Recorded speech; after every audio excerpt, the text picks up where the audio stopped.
Landmark Group are one of those huge Dubai success stories, a company that has grown up with the city, expanded internationally, and has many household retail brands. One of the most acclaimed is Splash Fashions. Its CEO, Raza, who joined the company 26 years ago, shares his views on how retail has evolved over the years and how Splash Fashions have partnered with Dubai Expo 2020 to create a sustainability line.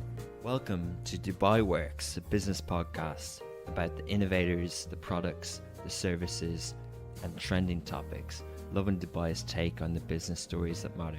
My name is Richard Fitzgerald. I'm the founder of Augustus Media, publishers of Lovin Dubai, Lovin Saudi, and Smashy TV.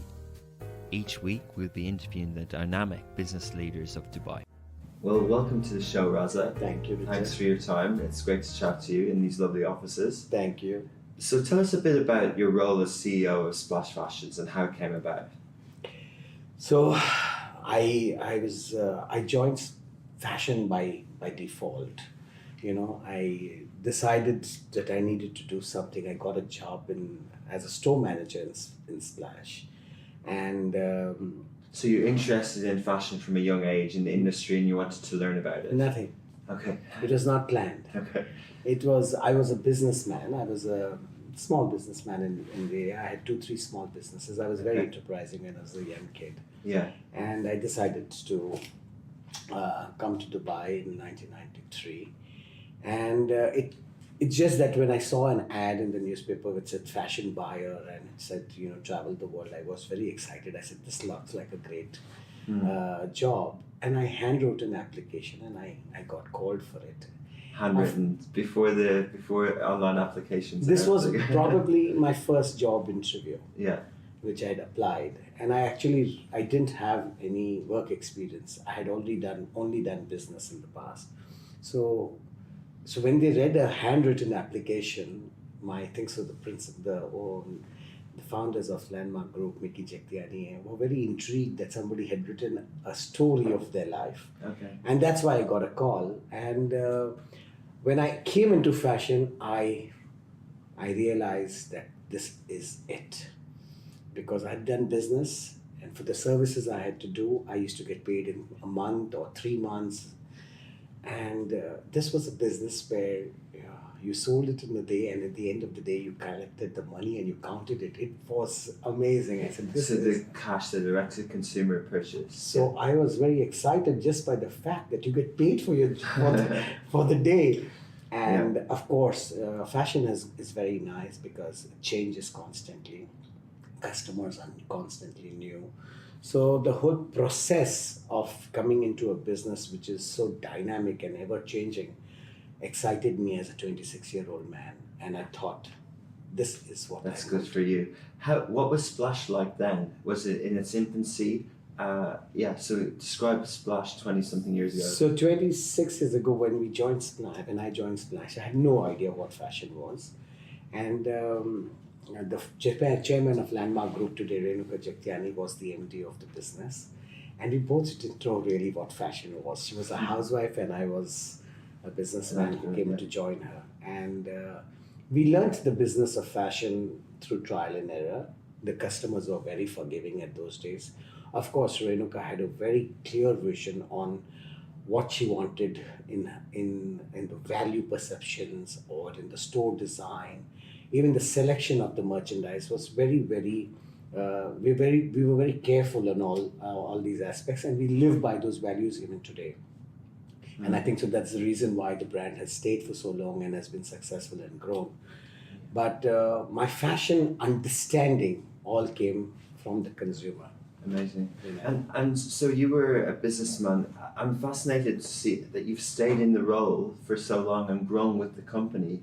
How has that been? Have you felt entrepreneurial within the company? So I was very fortunate to work with the Jektianis who believe in empowering leadership, and I have got the unconditional support from them.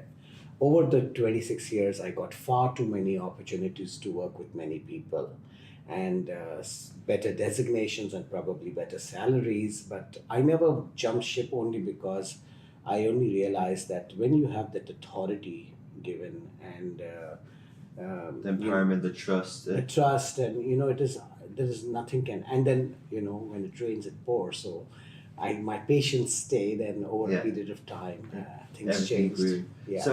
So what's Splash now?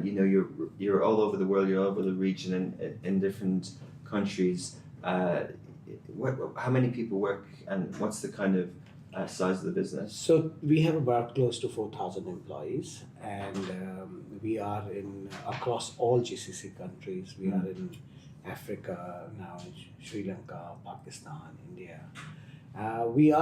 We have stayed in this space. Markets were a little difficult last 2 years, but they started to really look up again. I think so. The e-commerce played a role in destabilizing high street, but I think so. It was a phase. We have caught up, and Do you think that sort of kind of global trend in e-commerce versus bricks and mortar is in line with the last few years, or are there different macroeconomic factors? Are these things happening at the same time, or are they separate? they're not separate. This is a new version, a new way of shopping, and the consumer is definitely finding it easier to shop on e-commerce. But saying that, brick and mortar is a business which is always going to stay. There is going to be a certain consumer which is going to look for convenience or things like that. In the West, when you look at e-commerce today, between 5 to 15 or even 20% of the turnover is today coming from e-commerce. I believe that is going to be a formula worldwide. And how does that impact your decisions? What presence has Splash online? So we did a really terrible job over the first few years of e-commerce, because that's not an expertise of mine, and it was vague. We were part of the process, but we didn't specialize. Only in the last 2 years we have really given it due attention and put the right investment, the right team. So the best of e-commerce of Splash is still to come. I think so. We are on that space today, where people could go and get a certain experience on my e-commerce website. I wouldn't be able to say that about a year ago. And a year ago it was just come and buy a product, whatever is there. But there is a certain experience people expect when even they're online, which I didn't really understand, because I'm not a tech guy basically. So it took me a little time to understand that this is something I really need to focus on. But you're also moving with the market at the same pace as well. Always, you have to constantly move with the market, because when we started Splash 26 years ago, there was very little. There was no retailers. There were no international retailers. There was, other than BHS and JCPenney from America. These were the two looked up brands, and today they're not there probably. And there was no other retailer, so we were the first few who came into the business of retailing, organized retailing, and you've built a lot of brand equity and affinity. People grew up in this region shopping at Splash, and there's a very strong association. And you do so much for the business as well. Your fashion shows are leading in the industry and things like that. How did that all come about?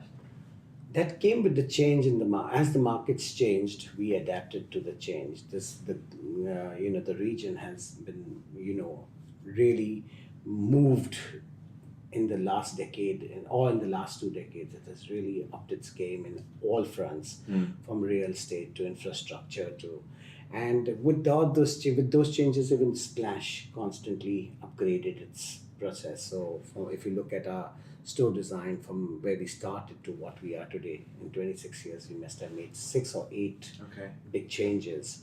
And I think so we just kept up with the region's changes, and as malls came in and as communities grew, we became a part of that growth, and we have thoroughly enjoyed this process. It's amazing. So your kind of retention strategy with customers is normal, providing better products and new trends and new fashion ranges all the time, but you also invite them to events. They feel as if there's more ways to engage with your brand. We need to do that, because at the end of the day, we are one of the pioneer brands of the region, and we have always been a very young and a fun and a value conscious brand. We did that only with the intention because we wanted our customers to know that, buying reasonable clothes is not supposed to be only cheap. So when you look at our fashion shows, they are larger than life. There's a certain sense of quality and finesse in the event. And we do wow our customers when they come. They don't believe it that this is Splash who's doing this. So most of the time, people will say, "What the hell? This is what the Splash event." But that is it. Whether it's a calendar event or whether it is or whatever events we do it with a certain finesses because reasonable clothes don't mean cheap. Yeah, amazing. So I was recently in a Nike store in New York on Fifth Avenue. It's positioned as a future digital store. And it was amazing. It was visually amazing. But the experience was like going into an Apple store. I was looking for the checkout and he pulled out the iPhone and there was a drawer that I didn't see that had a bag that, against the wall. Is this what people are expecting now? And do you think retail is about that experience? And would you see, is that the space that you need to be in? Or are you looking to kind of compete with the big e-commerce companies? Retail experience, the wow experience, is becoming a must in today's day and age. And there are many things which people are doing, like as you said, and a wow factor when you go into the store and there is very little merchandise, but you're selling a lot more, and the personalized services and with us where we do a lot of volume, it sometimes becomes very difficult because there's a certain turnover which we need to achieve, and for that you need a certain depth of merchandise because our value is very very small. We can get a beautiful BCI cotton based t-shirts for 20 dirhams, and for that to make volume we have to sell a lot more. But therefore, even our future designs have got a lot of digital and these wow effects, which will give the customer the belief that they're looking after us. That's a must. Interesting. And because e-commerce is doing that, you get everything at your doorstep, packed very well, and you feel I'm spending the same amount of money, but I'm getting it home delivered. I don't have to carry it with me. So I think so. Retail, brick and mortar has got a responsibility now to see how to pamper the customer because they're getting used to being pampered by e-commerce. Yeah, very good, and their lives made easier. I want to ask about a trend in the industry regarding the environment and sustainability. We see, sustainability and environment is almost disrupting industries, whether it's the food industry or F&B experience, and that seems to be, and you guys are pioneers in it, but it seems to be capturing the global attention. We see things that Zara are announcing and things like that. What's your view on what the fashion industry should do regarding the environment? So the sustainability has been the buzzword in the marketing. Just now everybody has been talking about it. We as a business never spoke about it, but we actually started practicing it about 7 years ago. Okay. I was in Amsterdam at one show and I heard sustainable fashion. I said, "What is this?" I didn't know. I've been in the business for long. So I walked into that presentation only to hear what sustainability was, and I was shocked by some of the examples they gave of whether it was washing of jeans and the cotton, and they were talking about polyester, how it is polluting the and I said, "Oh my God, we sell so many pieces and we are a part of it." So I came back to Dubai from Amsterdam and I called the team and I said, we don't know anything about sustainable fashion. We need to do something about it. So then we got associated with certain agencies, international agencies, to guide us how to go about it. Today we sell close to, we don't talk about it because we have not marketed it. We believe a customer should come and should be, it is a part, it's our responsibility if you are in the business of fashion. We sell close to 30 million pieces of sustainable fashion. In fact, every plastic bag in our business is biodegradable because, and this is not now, we are doing it for maybe 5-6 years now. So almost 60 million bags of ours are all biodegradable. All are, from BCI cotton to organic cotton. It is like The polyester which we use in our business is recycled polyester. You're the largest recycler of polyester in the region. No, I do not know whether we're the largest or no, but Yeah. we are conscious of the fact that it has to be recycled. And we do this very, in fact, my marketing team says we should talk about it. And I said, okay, if you all want to talk about it, go ahead and talk about it. But this is our responsibility as a business. And hopefully, with the way things are going now, a lot more factories are sustainable factories. So the new factories we are identifying who are 100% sustainable. That means every piece and every energy which they use has to be sustainable. So with those norms, I think a lot of change is happening. With so much happening in Dubai on sustainability, 2020 is all about sustainability. I think so. It's going to create such a huge hype. And you're actually one of the official partners with Expo 2020. Yes, we are the official licensing partner, or not official, but we are one of the licensing partners of. You've created a special range, a collection. I think so. It was not our vision; it was their vision to have an apparel line, and they approached us, and we were more than happy to do. And it's a sustainable line; it's a sustainable collection. It's really doing very well. It's already available in the It's already available in the stores. It's a beautiful collection. It's athleisure. Yeah. So it's a lifestyle. Activewear, yeah. It's not necessarily activewear, but it's athleisure. So you can wear it for exercise, or just wear it for comfort. So you excited about the expo next year, and do you think I'm very looking forward to it. One is because Dubai does everything so brilliantly, and I was fortunate enough from the very initial days to see what the design is about. So I'm very excited about the venue which is going to come up, because I know that they have done a fabulous job. Yeah, they're doing a fabulous job.